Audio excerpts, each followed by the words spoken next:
All right, guys, welcome back. This is episode 27. This one's a What's Your Why? I'm here with my buddy Jason.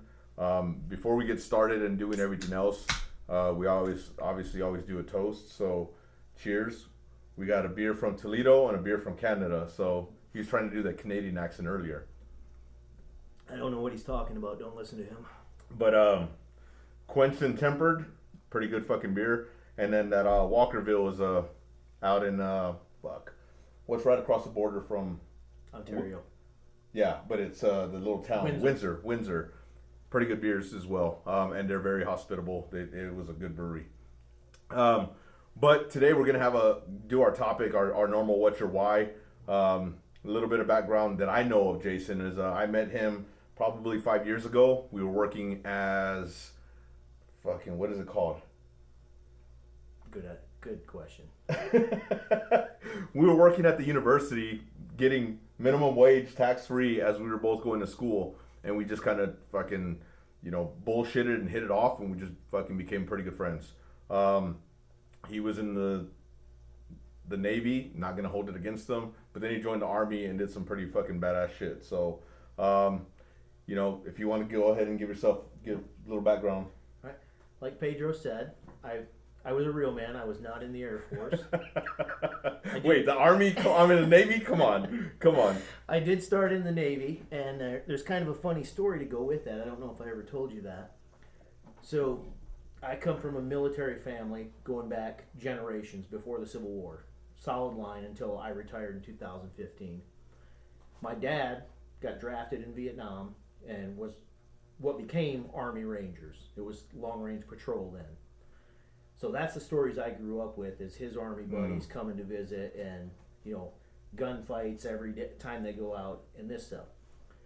Well, I had a Ranger contract. I was 17 years old, had recruiter sitting at the kitchen table. Mom had already signed, had a Ranger contract set, and I hesitated. And I have no idea why. And this would have been in January of 93.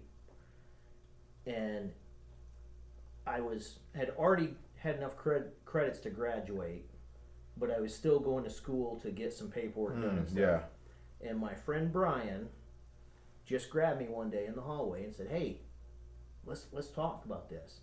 Well, poor area, I think like 18% of our class joined the military. Yeah. And just to get out of poverty, Yeah. basically. And Brian had joined the Navy. And he talked me into enlisting in the Navy. So I didn't know anything about the Navy at all. Both my grandfathers were in the Navy in World War II, a couple uncles, aunts, etc.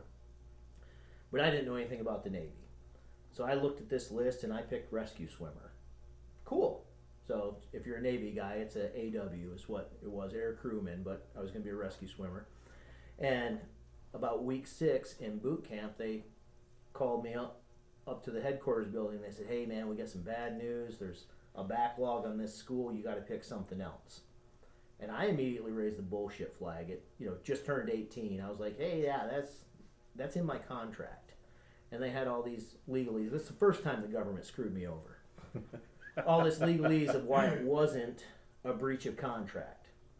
So I became what they call unrated. So basically, you don't have an MOS. So you go in kind of open general type of thing? Yeah, and they explain it, and they say, so all you parents out there, if you're listening to this, don't let your kids do this. And I'll explain why.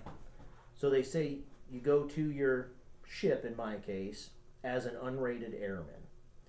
And the concept is you get there and you work your normal day and you find a job you like and you strike for it, which means you go work there and pass all their tests, and then you become that rate or MOS. So I get there, and here's the kicker. You go to your command, you say, "Hey, I'd like to be an ordnance man or whatever." And they say, "Yeah, as soon as you're done with your work day, you can go to them." Well, guess what? This other shop closes at the same time yours does. Oh shit, so you gotta work fucking double fucking shifts. Well, it's virtually impossible. They're not going to stay late for some seaman to come try out for this job. So that didn't work. And then, so I was on the USS Saratoga aircraft carrier, and we deployed off the coast of Bosnia in the first half of '94, and they were decommissioning the ship. About halfway through the deployment, 6-month deployment, they sent letters out to, I think it was 880 of us on that ship alone. God damn. That How many people on a carrier? For those of you guys who've never known, carriers are probably what, like 3,000-4,000 people. with the with all the squadrons and the air crew, I think we were 4,800. God, that's a fucking mini city. So half of that is ship crew, and half of that is the squadrons, roughly. And so roughly a third of the ship's crew got a reduction in force letter, like, hey, we're decommissioning the ship, the Navy's downsizing. This is in Clinton's first term. Right after the original Go For. Yep. And a funny story about my ship we'll talk about later. So at the end of the deployment, we stayed there and decommissioned the ship, and the Navy was like, hey, so I got a pink slip from the Navy after my friend talked me into joining. So I got out and moved to Missouri and met my now ex-wife, moved to North Carolina with her, and we just happened to live near Fort Bragg. And I joined the reserve and then switched over to active duty. Now I'm going to fast forward here. My friend Brian that talked me into joining the Navy, years later when MySpace came out, I didn't know what this was. I'm still not a computer guy. And I made an account and I was finding people, friends from high school, etc. And I find Brian's page. A great guy. We still get together and drink. He loves craft beer. He's lived all over the country. I ran into him in Colorado, here in Tucson. But I pull up Brian's page and it says gay. And I thought, this gay motherfucker talked me into joining the Navy. There you go, man. How ironic is that? There you go. So I end up joining the Army, and the Navy really screwed me over again, which I didn't find out until years later when I tried joining the Army. And they put a re-enlistment code on there, and the recruiter didn't even know what it was. Like, he had to call MEPS and figure out what this was. So they picked. Was it a denial re-enlistment? It wasn't that you a couldn't... denial. It was I guess basically, hey, we pink slipped this guy. Even though I got an honorable discharge. And so he said, hey, because of your code, you can only be one of these 3 MOSs because there's shortage for the Army. So I was like, okay, well, I guess I'm going to be a parachute rigger because at least I get airborne school. Now, little backstory with the reserves. We moved to North Carolina for my wife's job. She was, I think, 8 months pregnant when we got there.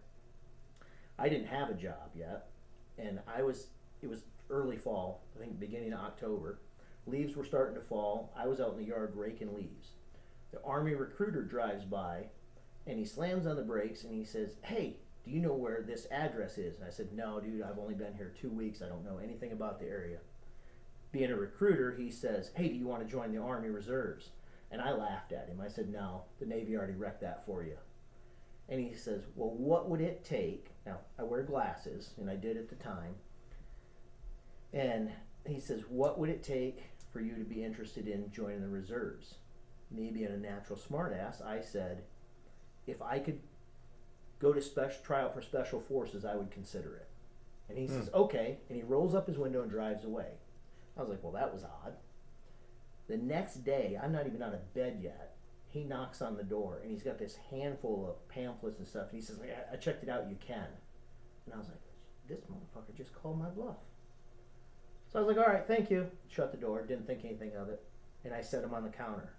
My wife gets home from work, and she sees these, and she's like, what's this? And I was like, well, here's the story. And when I said, if I can try out for special forces, it was because when I was in the Navy, they told me I couldn't go to BUD/S because of my eyes. Because at the time, the corrective surgery wasn't good enough for the pressure of diving and skydiving. Because the only one they had was the one that cuts the flap. Yeah. So I thought the Army would be the same way. Little did I know the Army didn't care. So they said, as long as it's correctable to 2020, you can try out. So I was like, oh, interesting. So I did this reserves for extra money until I found a job. And the first thing I did, literally 3 weeks later was, head to Fort Benning for airborne school. And like I said, my dad had been airborne ranger in Vietnam. So I'm like, Dad, I don't know anything about the Army. I don't know anything about airborne. He's like, you need to get in shape. You need to do this. And I got to airborne school, and there's drill sergeants falling out of these runs. And I'm like, what is going on? There's no way Really? 20-year-old me that doesn't work out and weighs 110 pounds should be doing better than a drill sergeant. So that's your first introduction to how the Army really is. So, being a parachute rigger, when I go on active duty a year later, I end up in the 82nd Airborne Division, because that's where half the riggers in the Army are. By then you're what, 21, 22? 22? Let's see. I turned 21. Yeah, so I would have been just about 20, almost 22 when I got there, like 3 months before my birthday. And as soon as I got to my platoon, I had 3 guys in my platoon trying out for Special Forces. And, think of the concept of surround yourself with good people. Mm-hmm. And I just started talking to them. I was like, and I didn't plan on trying out. But I told them the story of the recruiter, and they all laughed. They're like, you should. And I was like, I don't know. I don't think my wife would go for that. And then I started looking at it, interacting with SF guys when they come out to ask for help and stuff. And I was like, you know what? I'm going to do it. So I'd been in the Army a year when I tried out for Special Forces. You had to be an E4 at the time. So I made rank back because, long story short, You couldn't get it back whenever you went into the Well, Army from your pink slip. yeah. So, I lost rank a couple times in the Navy too. And then going from reserves to active duty, they took a pay grade administratively. But, so I went from, I'd made E3 in the reserves, and they made me an E2 when I went to the 82nd. But by, the first Christmas there, within the first year, I was an E4. So I went and tried out for selection. And got out there, and it was September of '98, and there was roughly 400 people at selection. And they put you in order alphabetically by your last name. And you take all your name tags, unit patches, everything off your uniform, which were all sewed on back then. And you sew on a white strip of engineer tape with your roster number on it. And that's all you are, is roster number. I was roster number 11, the first B. The guy standing next to me was this big Viking guy, like 6'5", blonde hair, blue eyes. And he looks at me and he goes, roster number 11, I'm going to do this one goddamn time. And I was like, all right, me too. And he goes, if I get hurt, I'm not coming back. I fail, I'm not coming back. All right, sounds good. Every morning at formation, 4 o'clock in the morning or whatever it was that day, he'd be like, roster number 11, we got another day. All right, here we are. So, day 3 on the obstacle course, which is supposed to be the hardest obstacle course in the Army. Cool. I mean, but they have the telephone poles at different heights. Yeah. And you hop from Hop one up, to, yeah. Well, I hit wrong on like the 3rd one and broke my foot. And you fall off, and the cadre standing there, he says, candidate, you have failed to negotiate this obstacle. Do you wish to try again? That's all he says. If you say yes, well, get up and do it. If you say no, fuck you, get off the course. So I said yes. And so then you're DQ'd from there? You're done? You're done. So I said yes, and I did it. And the kicker is, the first part of the alphabet, you start, the first guy starts, when he finishes the first obstacle, the second guy goes. And you have to run between obstacles. So at the beginning, you're running. The guys in the back, it's so backed up that there's a line at every obstacle so they get a break. So, I don't know what that was. 4th or 5th obstacle, I break my foot, I keep going. Long story short, I broke my neck, and then I broke my other foot at the end of selection on the last run. Wait, you march. broke your neck and you're... Yeah, we didn't know it was broken until afterwards. Oh, fuck. Dude. Yeah, I just knew it hurt. And... just like a vertebrae fracture or something? I mean, I'm going back to this... C4 to C7. Oh. Yeah. God. Yeah. And, but I could still move and everything, so, their thing was, do you need medical attention? You go to the med shed there, and 3 Motrin, call me back. Vitamin M. Yep. So that's why I lived through selection on Motrin. But we both made it. Roster number 10. Never saw him again. Really? Yep. Never saw him again. And then I was in the 82nd, obviously. So they considered parachute rigger a shortage MOS, even though we were at like 115% strength, and wouldn't let me PCS to the Q course.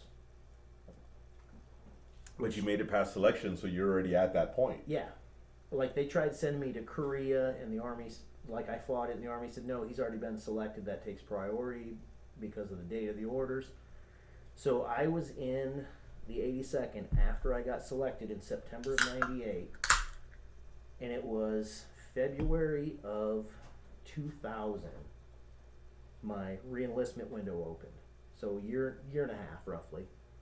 And my wife and I had talked about this, and I was getting out of the Army. I was like, fuck you, they're never going to let me go, so I'm getting out of the Army. And the 82nd, my unit re-enlistment guy called me. He's like, you going to re-enlist? And I said, no, I got selected in 98, and I'm still sitting here waiting. Like, I've been promoted again. What's going on? And he's like, well, they had a civilian that was like the Q course coordinator. Older lady. She just so happened to call me like a week later. Like, I just kind of stopped talking to her and stuff. And she called me and she's like, hey, what's going on? I'm just checking. You've been waiting a long time. We'd like to get everybody in the first. It's a year and a half after exactly going through selection. So she says, well, why don't you come over to my office and, we'll talk about it and see what can be done. So I go over there the next day. Here I am now Sergeant Bacon standing there, and think of cubicle land, and I walk in and I see a full bird colonel sitting in one of the desks, probably not his desk, but he's sitting there and he's talking to somebody that's leaning against the desk. I didn't think anything of it. Walk by and I'm talking to her, and she's like, what's going on? And I tell her the story, like, the 82nd won't release me, blah, blah, blah, my re-enlistment window's open, I'm getting out. And she goes, what can we do to keep you in? And I said, I don't know if there is anything at this point. And she goes, well, there's got to be something. Let me work on this for a day, and I'm going to call you back tomorrow. I'm going to call some people and talk to them. Well, then the guy that was leaning on the desk comes over there, and he's like, hey, tell me this story again. And he's in BDU pants and brown t-shirt. He doesn't have his top on. Older guy, gray hair, so I'm thinking rank, he's super fit. Turns out he's a 1-star general. Oh, God. And when I told him the story, he was like, yeah, no. Do you want to go to the Q course? And I said, well, I would like to. And he says, okay, we're going to make this happen. He looks at her and he goes, find him an assignment in SOCOM as a rigger, a PCS assignment. And she goes, okay. And he goes, if I get him in SOCOM, I control him. Oh. Then I can send him to the Q course. We can waive the year on time, station time, to go to the Q course. And she did. She called me the next day and she goes, you've got a choice. You can go to 7th group as a rigger, or you can go to whatever the support unit was. What groups where were they located? 7th group's there at Bragg. They were both there at Bragg. They wanted to keep me at Bragg because okay. the Q course was there. That was their plan. And I said, well, does it make a difference? And she goes, if you go to 7th group, you can do OJT, which didn't happen. In lieu of... Yeah, 7th group But was of course they're not 7th gonna... group was actually short riggers, and they're like, yeah, no, we have a need, like we're short 3 NCOs, you're going to be a rigger. So whatever, it was only 6 months and I started the Q course.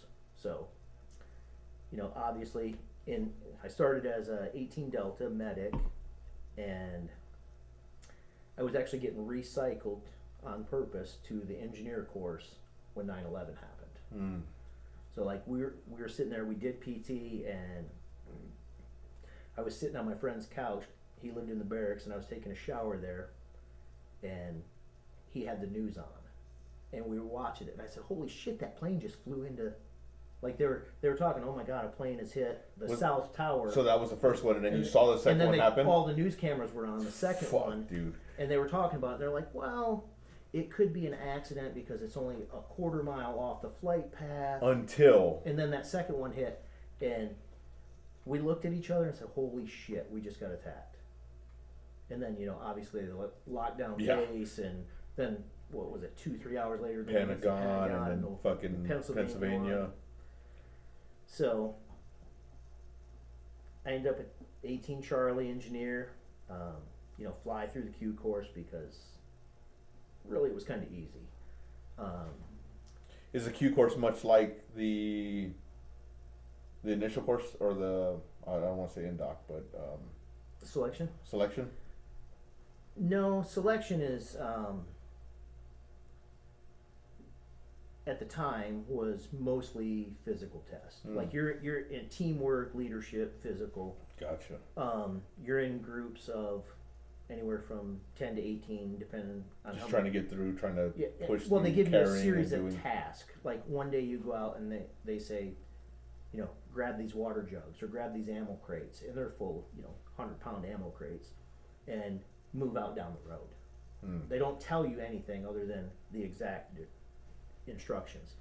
And then you get to the next point and they add something to it.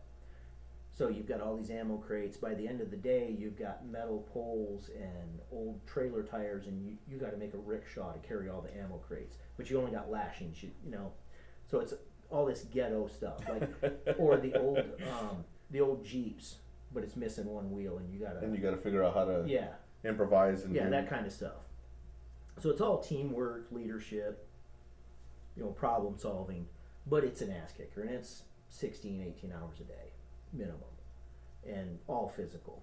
And I weighed maybe 115, 120 pounds. And the Q course, obviously you have different phases. You got what was phase 1 then is small unit tactics, and it was 8 weeks, so just like Ranger School, patrol, ambush, that kind of stuff. And then after that we went to the MOS phase, which is different for everybody. Mine, I think, was roughly 6 months for engineer, but I'd already done 6 months in the medical course, so I was there a while. And then you have language, SEER school, etc., and then you go to group. What does it take? 2.5 years to become? A medic can take 2 years. Weapons and engineer are the shortest. They roughly 13, 14 months by the time you do everything. And they've changed it every year they do it different. So for a little background, and he hasn't quite mentioned it yet, but he was special ops. He was a Green Beret. So I don't know if that was something. Oh yeah, you're alluding to it, but I just kind of wanted to throw it out there because people are thinking selection. There's civilians that watch this and they're like, selection, what's that? But I just wanted to throw a little context out there for them. So in 2002, I got to 5th Special Forces Group, like he's saying, and immediately deployed. I think I was in group 3 weeks when we deployed for Iraq. Damn, fresh meat too, yep. Huh?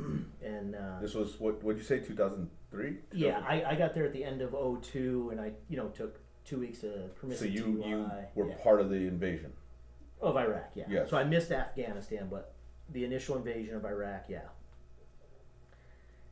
And I mean, it was really kind of a cluster. I guess every invasion is, but we went in days before the war started. I don't even know actually when the war started because we were already in Iraq. And at that time, like, we had the Iraqi 3rd Commando Brigade knew we were there, was out hunting us, and we ran into them on the 3rd day and called troops in contact, and instantly we had 4 A-10s, 4 F-16s, 4 F-15s, because all the pilots wanted to get their kills. Uh-huh. I mean, you could show them. I just gave him an A-10 round, so one of these little guys was called in. So actually, the night before we got in the gunfight, we called in A-10s too. There was the twin 23 millimeter mounted on a tandem axle truck that came up from the base down the road. 23 millimeter, like fuck. That's death to an unarmored Humvee, and Holy fuck. We call well. The best part is we had an Air Force JTAC with us, so we had 4 trucks for Okay. our team, and the JTAC was on a 4-wheeler riding alongside us with all his radios mounted on the front and everything. On a 4-wheeler. Yep, on a 4-wheeler. I don't remember what kind they were, but Just a UTV like Kawasaki or something of that sort, right? yeah, Usually, just a regular 4-wheeler like you buy. It was a civilian one. We just spray painted it tan. Yeah, no, absolutely. And we said, hey, what's going on? This truck's moving. We got guys moving over here to the left. And the team leader says, oh, we got 2 A10s checking on now. Well, the first thing that happens is we get painted with an IR spotlight, my truck. And we're on the radio like, hey, what the From the A10. Oh, okay. And I was like, no, that's us. That's us. Let's not do this. And the whole time, the JTAC, super good JTAC. I can't remember his name, but to brag about him, but awesome. And he was talking to the A10s, and he was talking them on to our location, and they were identifying the friendly vehicle. Oh, but okay. we So didn't know you that. didn't know that. Yeah. I was like, no, I don't want Bert. And the truck never came out of the building, like it was in this old stable barn kind of thing. Like we could see it, and they never fucking came out. The guys left, and they never put ordnance on it or anything. And then 2 days later, they did kill the 4-barrel tracked 23 millimeter about 10 miles down the road. There was it was taking off, and it just trying to get out of the area, and those same 2 A10s got it. And then the gunfight we got in, the F-16 showed up, and one of the trucks with like 8 or 10 dudes in it caught a Maverick, and then we got one with the Javelin, which was the first Javelin fired in combat. And Damn. then the rest we got with the 50 and Mark 19 and everything, but. And then, completely lost track of what we're doing here. But I mean, that seems like a hell of a pretty good story. I mean, you see that I'd have been.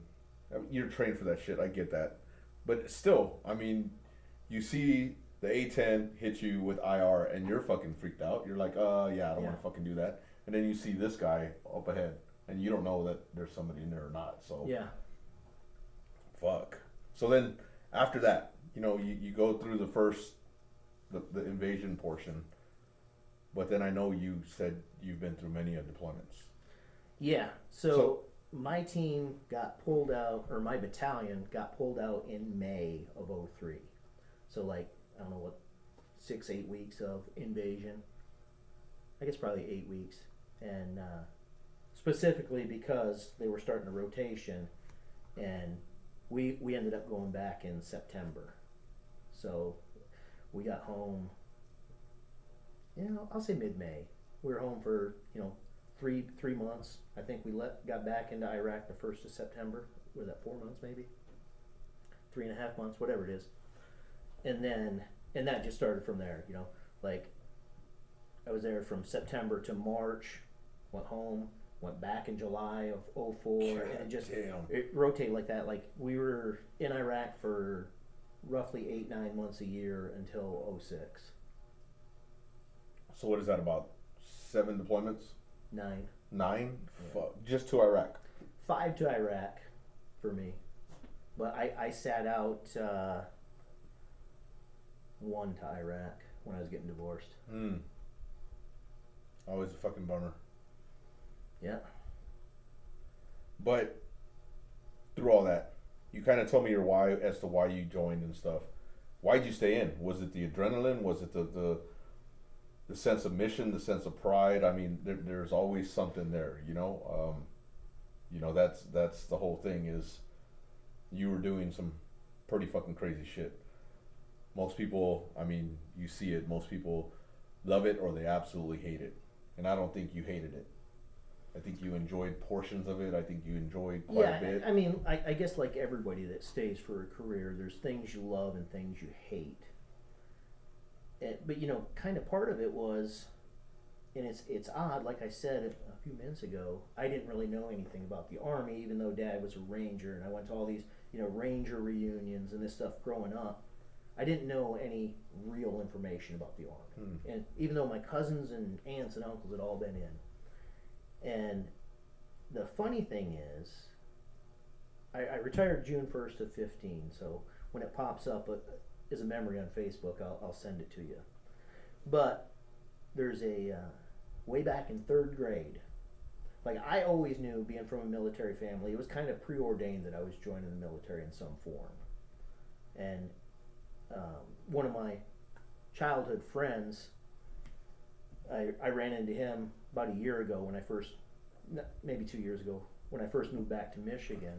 And he said, I think it's so great that you did exactly what you said the entire time we were growing up. Like, you lived exactly what you said you were going to do. And it's funny to me because I don't know that I had a plan. Like, I just kind of went with things. But in 3rd grade, there was a book, because I was this nerdy kid that read books about the military. And there was one about different special operations units around the world.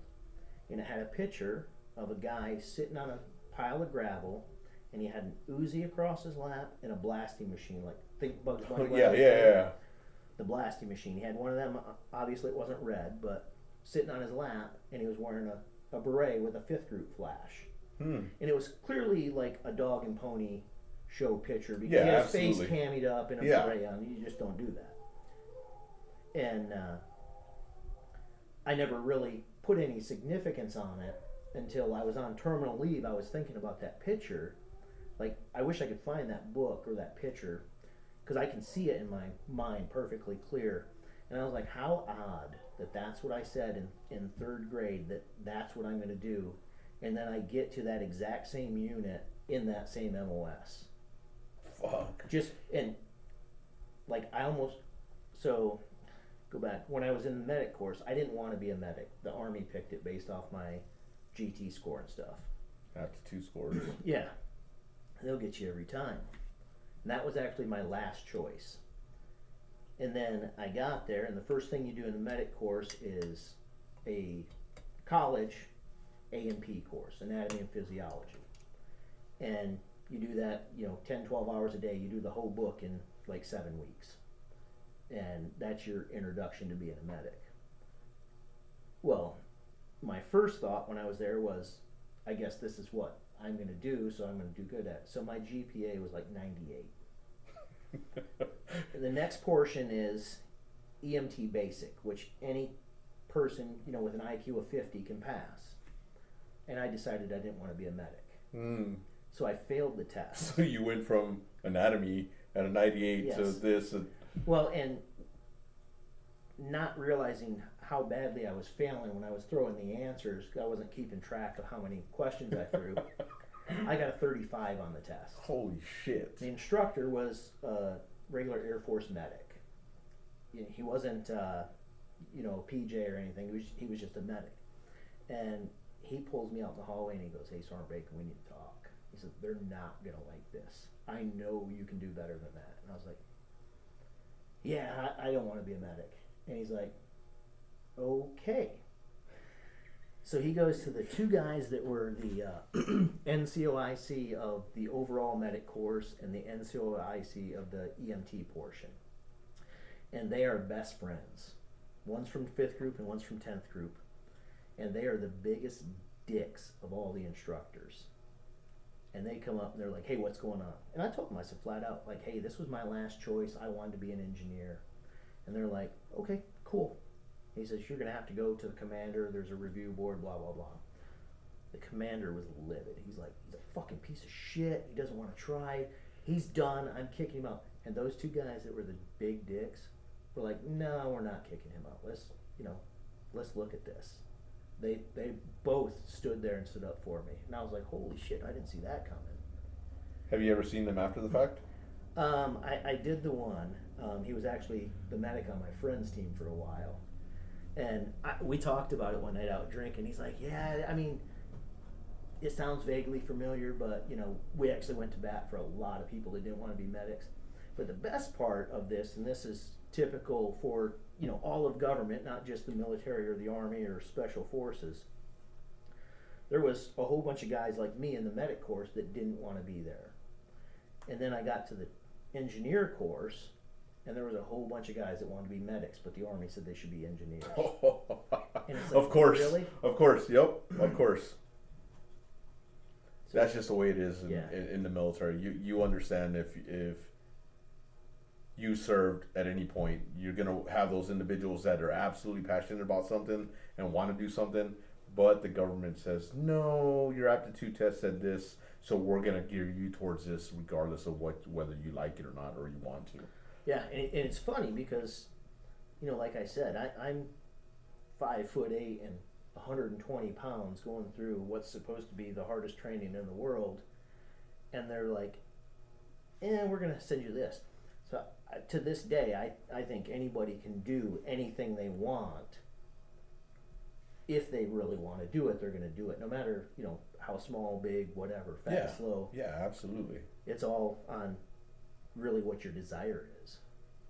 Your mentality, you got to push through, So one of the questions that I really had for you is, because you did a lot, you did 20 plus years and, you saw quite a bit, but what did you really enjoy about it all? Because I know there was a lot, whether it be friends, whether it be, or I don't want to say friends, but camaraderie, action, everything that you did. What was it that was like, this is why I did it, this is why I stayed in, this is why I made it a career? I mean, there's a lot of that. Like, even going back to when I was in the 82nd before the war, your friends, and everybody says it, your friends are more than your friends. Like everybody, like some of my friends are more my brother than your brother. Family, yeah. And I think going to combat just amplifies that.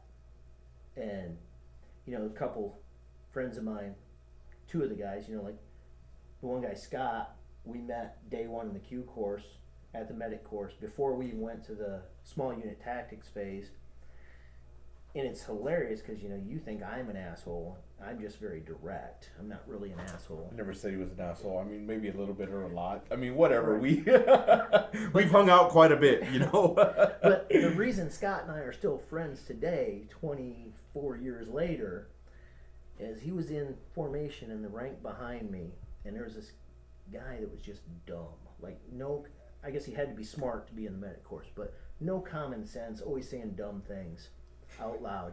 And Scott just looked at him and said, "You're fucking stupid." And I couldn't stop laughing, and we all started making fun of the guy, typical military. Oh yeah. Scott and I have been friends since that day. But it's crazy because, throughout your career, you meet different people. We were just having a conversation. He's got a buddy of his that's an A-10 pilot. But you meet different people. You just connect with different people. I nowhere near what he did. But we hung out. We had lots of beers. We've had a lot of fun. And it's just part of it. It's no matter what job you did, no matter what you did, you still served, became part of that 3% that gets an opportunity. 3%. No, now it's not. It's definitely not. But, at one point in time, it was 3%. And now it's like, holy shit. Like, there's literally, I just looked it up. There's only 18 million veterans in the United States. Yeah. Out of 340 million citizens. So, not even counting everybody else. I mean, that's a little bit. That's small. But it's something that we did, and people can't take that away from us. And we enjoy that camaraderie all the time. No matter what it is, we got a buddy of ours, Matt. Fuck you, Matt, because you're never around. You never call us, talk to us. But we have a group chat, and we bullshit all the time. Matt is always left out. He gets his feelings hurt. He comes back around. We love him. Matt was also in the Navy. So. He was also in the Navy. So maybe he is that your gay buddy or whatever. Whatever. Could be. But it's just one of those things. But he's still more manly than the Air Force guys. I don't know. I don't know. I mean, it's whatever. It's whatever. But, you know, it's just one of those things where you have that fucking camaraderie. You can always talk shit like this guy who has an IQ of 3 and still wants to fucking talk shit about the Air Force guys. It's cool. I get it. Yeah, pretty much. But, you know, it like you were saying, is as far as what do you enjoy? I mean, for special forces specifically, I mean, your entire job is blowing things up and shooting guns. And, you know, you throw in some random hand-to-hand fighting, some, you know, a lot of drinking, and it's basically you get to be a child, and like whatever you can think of, you can train on if you sell it right, like you pitch it right. That is fucking hilarious. I've never heard anybody say that. You can be a child and just Yeah. do fucking little boy shit. Yeah. Just fucking wreck shit and fucking have fun. Yeah, I've got friends that. So every deployment, every combat deployment, you had to take a team picture usually at the beginning of the deployment and send them up to battalion. And you know they never really talk about it, but they're like, "Oh, it's so we have a team picture." Well, it's in case anybody dies. Whatever. Yeah. But a friend of mine decided that he was going to make. He's very theatrical, we'll call it, and hilarious. So he decided, he was an engineer too. I met him in the engineer course. He decided his team picture was going to be in front of a fireball. So he did all the math and like a proper engineer instead of P for plenty, which is what I went with.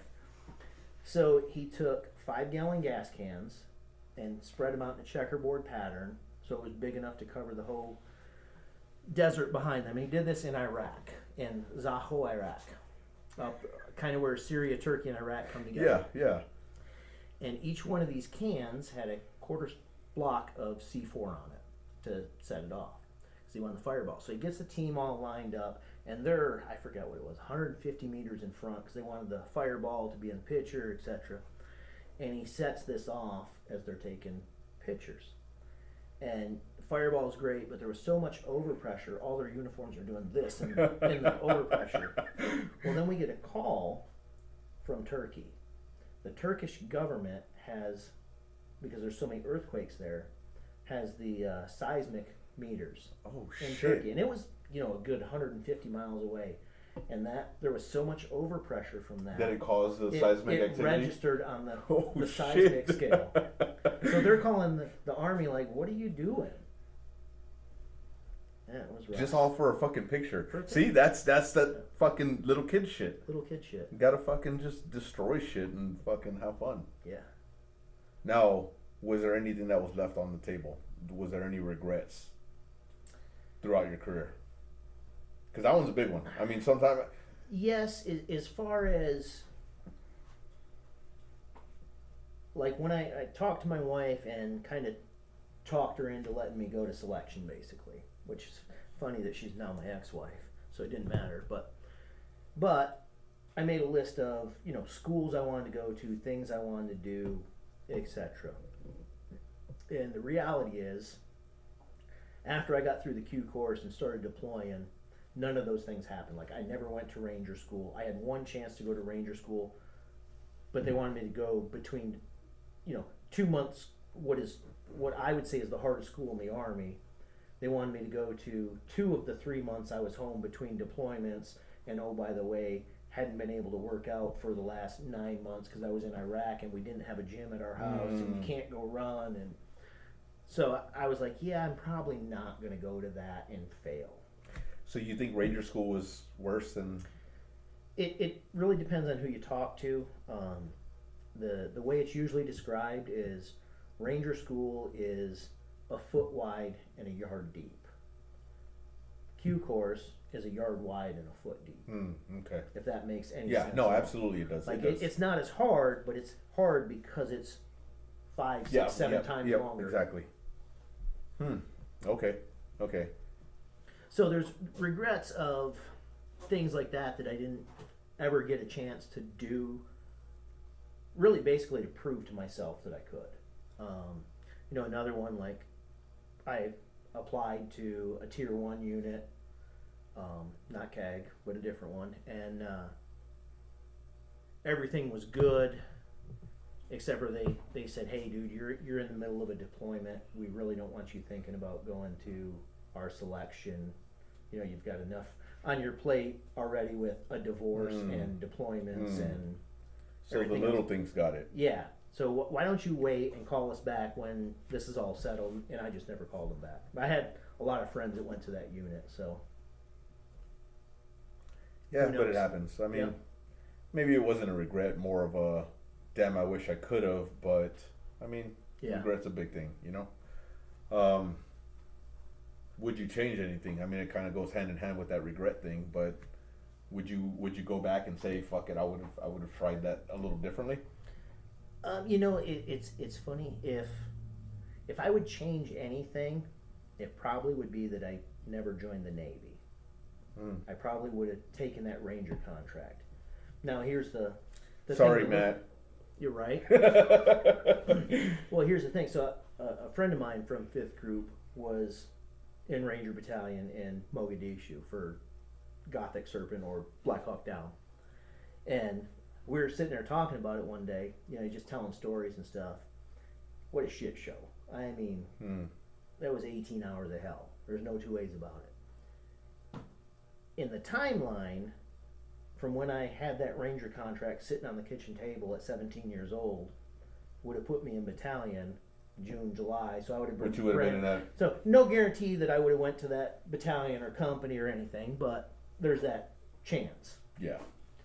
So, you know, maybe that was just God saying, you're too young and dumb and you'd be a bullet sponge. When the You time don't is know. right, the time is right, Yeah. right? Like, everything happens for a reason, so. So, you know, would I change it? I don't know. Yeah, but you had a pretty good fucking career regardless. So, Yeah. you know,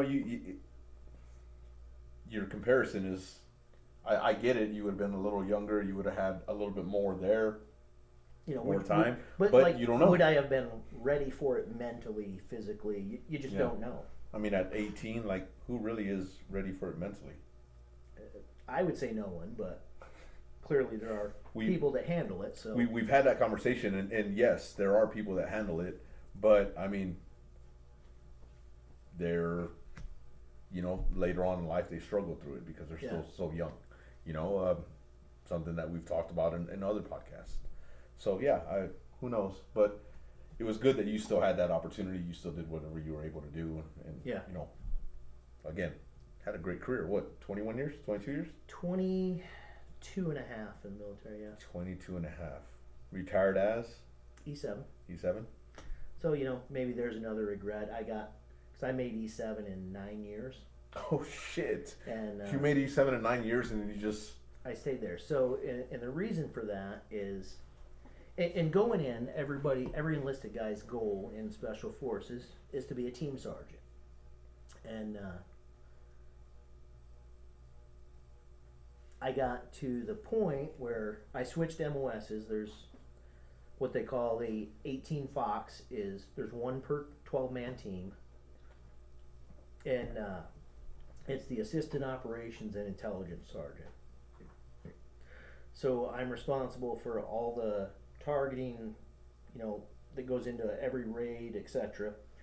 For, you know, finding out what terrorists are in the area. It's the only job in the U.S. government that does the full intelligence cycle from collecting the intelligence to analyzing it, developing it, and prosecuting the target. It's the only job in the entire U.S. government that does the full cycle. And there's one per team. It's E7 only MOS. So, you know, as an 18 Charlie, you have a junior Charlie. As an 18 Bravo, you have a junior Bravo, etc. As an 18 Fox, you're in charge of you. okay. And I got there and I was like, oh, this is kind of neat. I'm a senior NCO with zero Responsibility or Yeah, I mean, I would say responsibility, but at the same, you have a lot of responsibility, but you don't have any soldiers or you don't have any anything. troops. And I was like, holy shit! For the first time in 15 years, I don't have to write NCOERs. I don't have to do any of this stuff. And it's funny because every year you got to put together your promotion packet with your DA photo, blah blah blah. And I did it for the first several years. And then I was like, you know what? if I make E8 now, that means I'm going to have 2 years of team sergeant time, and then I've got 5-6 years of staff time until I'm eligible for retirement. So I said, you know what? I'm not taking a DA photo because that means you're automatically not promoted. They're not even going to look at your packet. Oh. So the whole time. Yeah. So I did this for like 7 years, and every year I got yelled at. Sergeant Bacon, you didn't take a DA photo. You didn't complete your promotion packet. No, Sergeant Major, I did not. So, but and I stayed on a team until like I literally retired from a team. So it's those little things of having troops, because sometimes you don't want to fucking deal with anybody. it's not worth it. Yeah, exactly. Fucking troops, man. I mean, it's good when you have good ones, and you know, I mean, Yeah. you would have, but at the same time, like, you gotta write packages, you gotta fucking write their performance reports, you gotta do all that other shit, and sometimes it's just fucking tasking, because you spend more time doing that than anything else. Yeah. You literally do. Definitely. So I definitely could see why he fucking did that. Because I'm lazy. Yet this dude's talking about he broke his fucking foot and all that other shit while fucking in selection. So, nah. Before we start wrapping it up, was there like one of your greatest, fondest memory, or a leader that you were just like, damn, this motherfucker is pretty badass, or this memory will stick? I mean, I know you have plenty of memories, Yeah. as we all do throughout a 20, 25, 30-year career. But what was it that was just like, what, you know? Fondest memory. I mean, I don't know if I'd call it the fondest memory, but the things that stick out to me the most are, like, during the invasion, actually the night the A-10 painted us. We went into this village. So I was on a mounted SR team, which is, we had modified Humvees called ground mobility vehicles, and SR is special reconnaissance. So we were in one of the Scud launch baskets where the Scuds could reach Israel, Saudi Arabia, etc.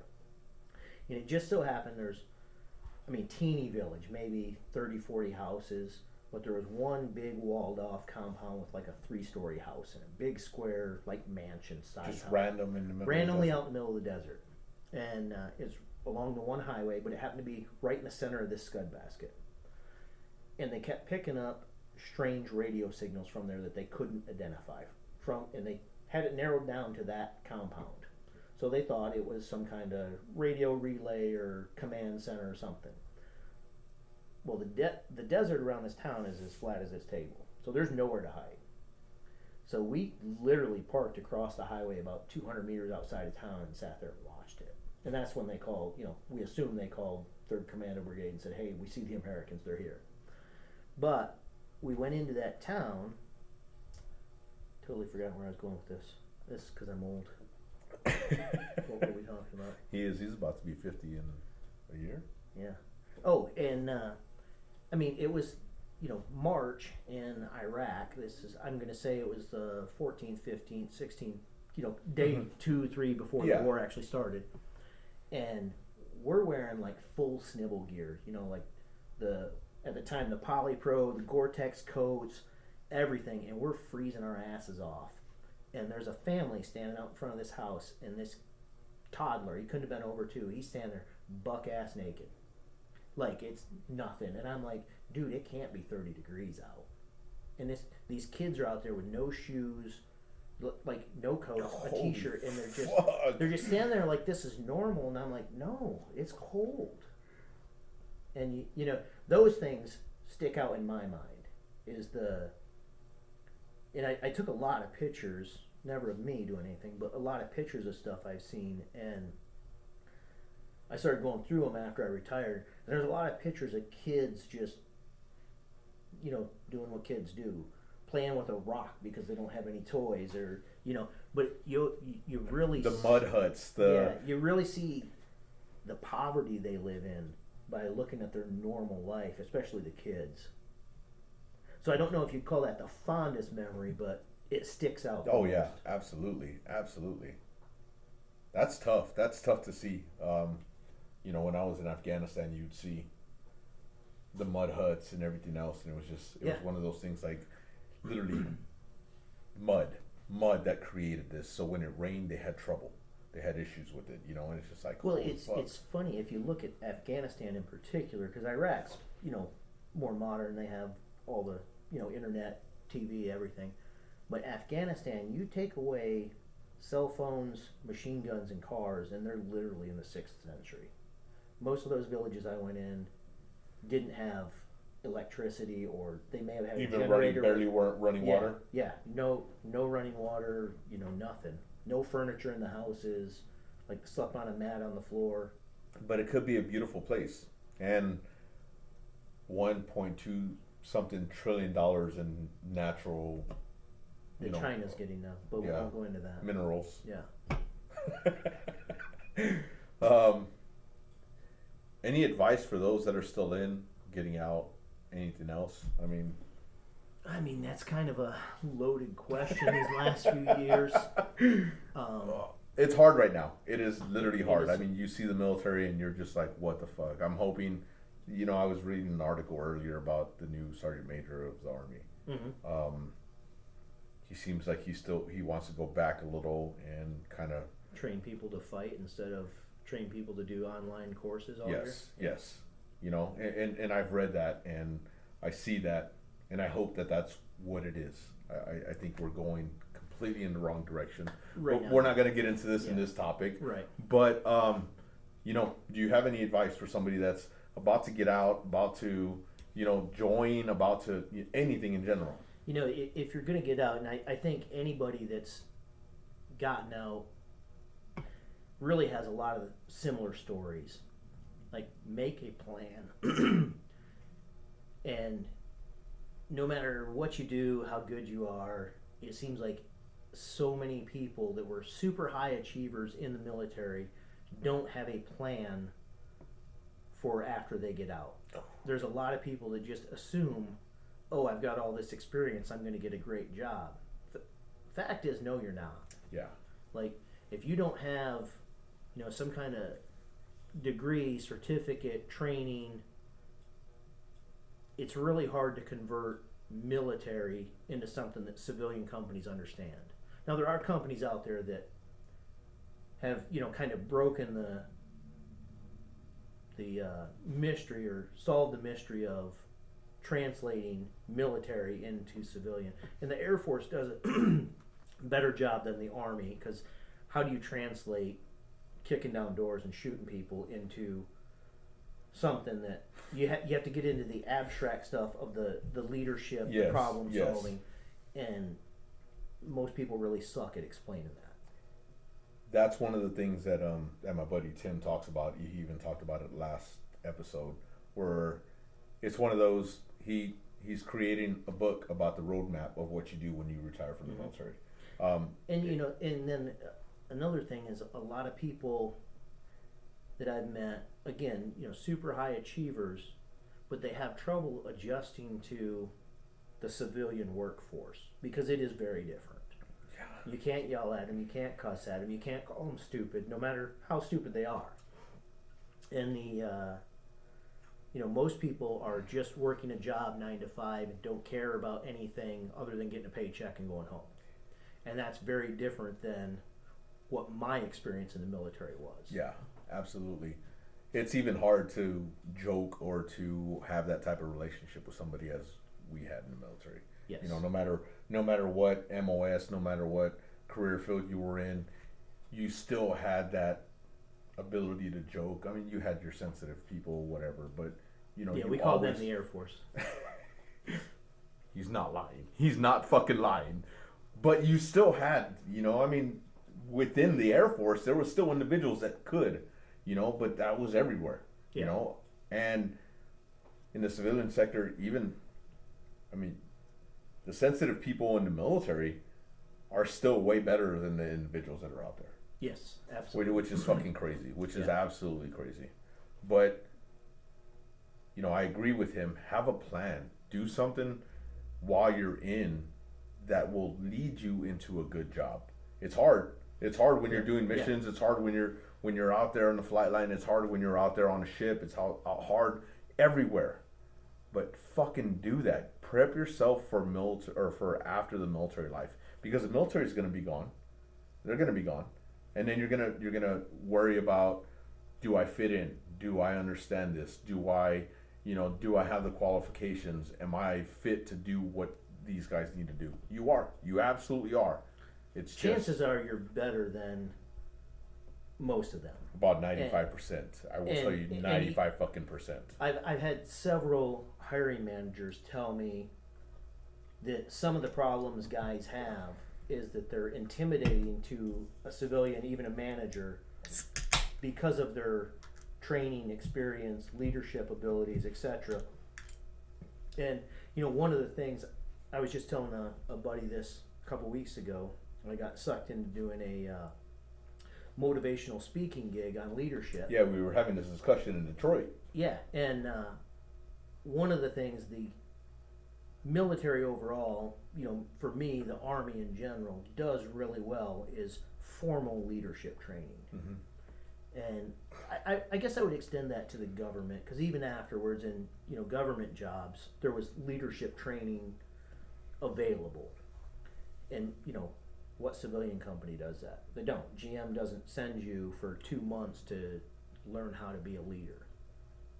They're week courses, 1 week. I don't mean week as in week, but well, in the Air Force they're weak. In the Army, they're 8, 4 weeks, 6 weeks, 8 weeks of resident courses where you do nothing. No, I didn't say that. I said so. He's right. The Air Force is the weak. civilian sector. Even though this motherfucker thinks that the Air Force is civilian, they are. He loved our chow halls And your women. and our women. Yeah, that was it.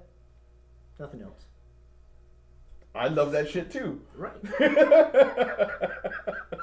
But I mean, he is absolutely right. They have seminars for leadership, and military has months of leadership.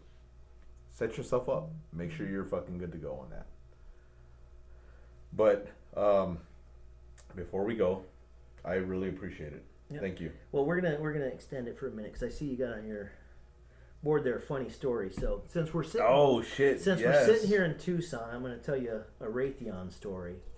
So I mentioned earlier that my team, or we were told, I've never researched it, but my team was the first team to use the Javelin missile in combat. Unfortunately, we didn't use it on a tank. We used it on a Chevy pickup. I've got pictures. I'll show you in a minute. But before that, we first we based out of Jordan before the invasion.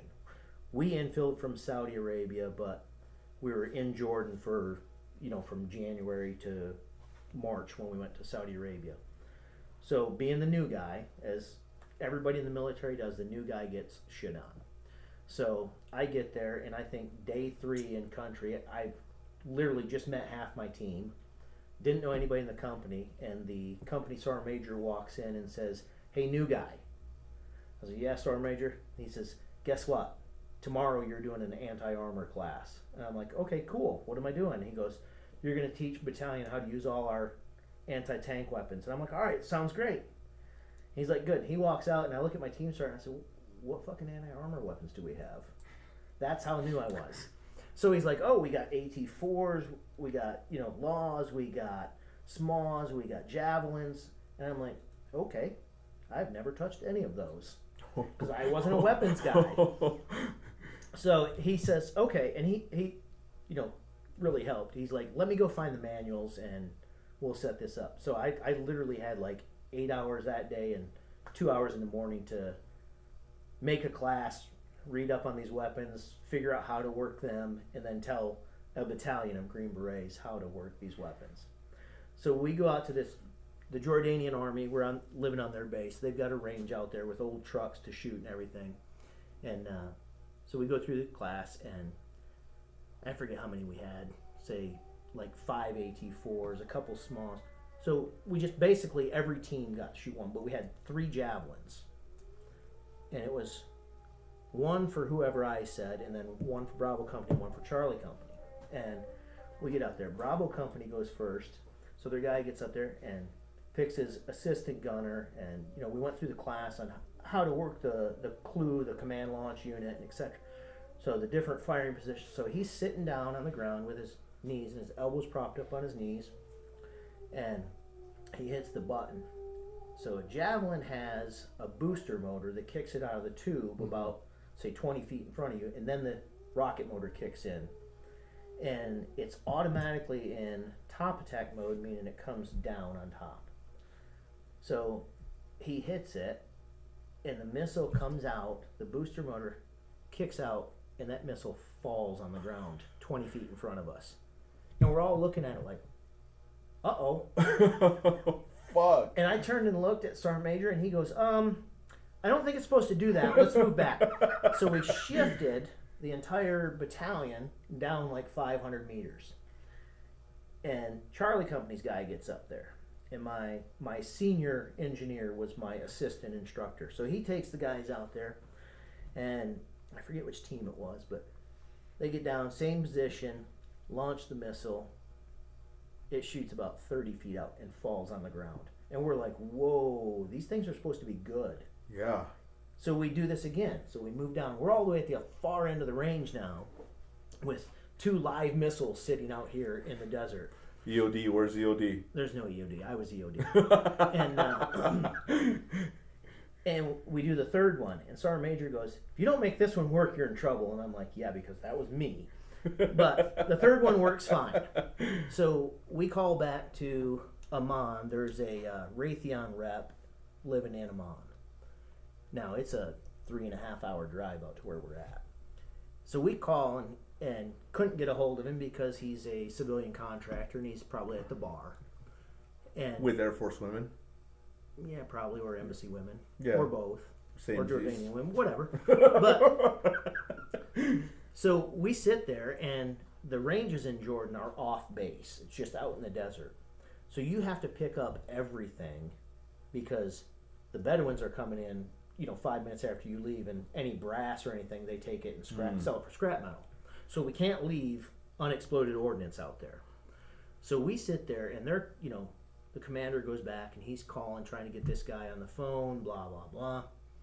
Sergeant Major gets tired of it, and he says, we're blowing these in place. So, $1 million missiles that are supposed to be the next wonder weapon, and we blow them in place. And literally, as we drive back into base, we get out of the truck, and the commander's like, well, who'd you leave guarding him? The guy's going to be here in 2 hours. Sergeant Major goes, I blew them fuckers. Oh, fuck. They were mad. And it's funny. So now, one of my friends that I met after I retired works for a department of the Navy, and he runs a couple missile programs. So he comes out here all the time to work with Raytheon. Yeah, yeah. The one time he come out here, I went out drinking with him, and he happened to bring a bunch of Raytheon guys. And they were, kind of arrogant, talking about how great Raytheon was. And I was like, I got a Raytheon story for you guys. And they were like, I'm like, yeah, your missiles aren't that great. Now they do, like I said, the one in combat worked. It was amazing, but maybe not. Still kind of test trial type of. Now the Ukrainians will tell you how amazing they are. And Yeah. they do work on T-72s, not just Chevy pickups. And everything else, it seems. Didn't they just shoot down a helicopter? Yeah, Anyway. they can shoot down a helicopter. Yeah. So it's top attack mode or side attack. If you put it in side attack, you can shoot down helicopters with it, yes. Yeah, I think that's what they used the other day. It could be. I haven't been following the news. But, yeah. Anyway. Fuck. That would have been fucking kind of freaky to hopefully not detonate. But, one time is... But twice? Oops, but twice right in a row. Especially considering they were... What'd you say, $1 million? That's fucking $2 million. Brand new missiles, yeah. Buy. Yep. Plus a 40 cents of C4. I don't know how much C4 cost. Doesn't matter, right? No, it doesn't matter. I didn't pay for it. Well, I really appreciate it. Thank you for this opportunity. I only came for the beer. He did, but he only had one. I'm fucking sitting here. Well, somebody had to carry your podcast. I was trying to fucking guide you. But I really appreciate it. Thank you. Thank you for the fucking words of wisdom, making sure that people fucking understand. He lives up in Michigan. He's down here just visiting, grabbing some stuff that he needed, and he's heading back. But I saw him about a month ago. Yeah, it was a month ago. Yeah, a month ago. We went to a Detroit Tigers game and we got pretty fucked up, just roaming around breweries and. We did we did visit breweries. Pedro got fucked up. No, I didn't get fucked up. This guy got fucked up. I didn't get fucked up. Well, I guess neither one of us were fucked up. We were No. just kind of a little buzzed, just having some drinks, having some beers, hitting breweries. That trip, I hit fucking 25 breweries in 4.5 days. So Nice. yeah. Eight more years, you'll be caught up to me. Oh, God damn it. No, because you're gonna keep going, so I'm Yes. not gonna be fucking caught up Right. to you. There's a lot of them in the fucking Midwest that I just need to go and take like a 100-day vacation and just go fucking hit every single one of them. Yes. If I do 5 a day on a 100-day vacation, that's a lot of fucking beers. That's a lot of beers. I'm not gonna do that shit because the 4.5 days I felt bloated as fuck. Yeah. I can't I know do that that shit. feeling. I can't do that shit. But I really appreciate it. Thank you very much for coming, having some beers, and fucking talking about this shit. This is very important. I hope you heed his words in terms of, you know, what he had and with advice. Thank you very much. Hey, cheers, bud. And like, share, and subscribe to my podcast. I will keep doing these. These are fun. This is what I enjoy, is somebody telling their story, somebody enjoying this. If you want, I will put the link to his Green Beret pack so we can get more individuals that are military, especially Green Berets, into Congress, Senate, state Yep. representatives. It is very important because we are the guys that should be in Congress doing these type of, setting that standard, doing what we need to do, and getting people elected. Yeah. You have anything for that? Because that is important to me. That is important to you, especially to you. Go ahead. Yeah, this is your You plug. know, obviously we didn't really talk about it. I currently work in politics, running a super PAC, supporting veterans, running for both houses of U.S. Congress, and recently we expanded into supporting state level candidates. So, and it's like we said, the military does great at leadership, and you get some veterans, leadership, their life experience matches up well with political office. Right now we have, I don't know what it is, 85% of our elected officials are lawyers, and you can see where that's gotten us. So maybe time to try something different. Yes. And I agree. He can help out with that. So if you'd like, I will put that in my comments. Make sure that if you want to hit up his website or donate to the Green Beret Pact, that'd be perfect. But again, I appreciate it. Like, share, and subscribe. And I will definitely be doing a podcast again this weekend with another buddy of mine. So hopefully I see you guys soon. Love you guys. Take care and enjoy. Have some beers. Fucking drink some Always. beers and talk fucking shit. All right. Always. Take care, guys.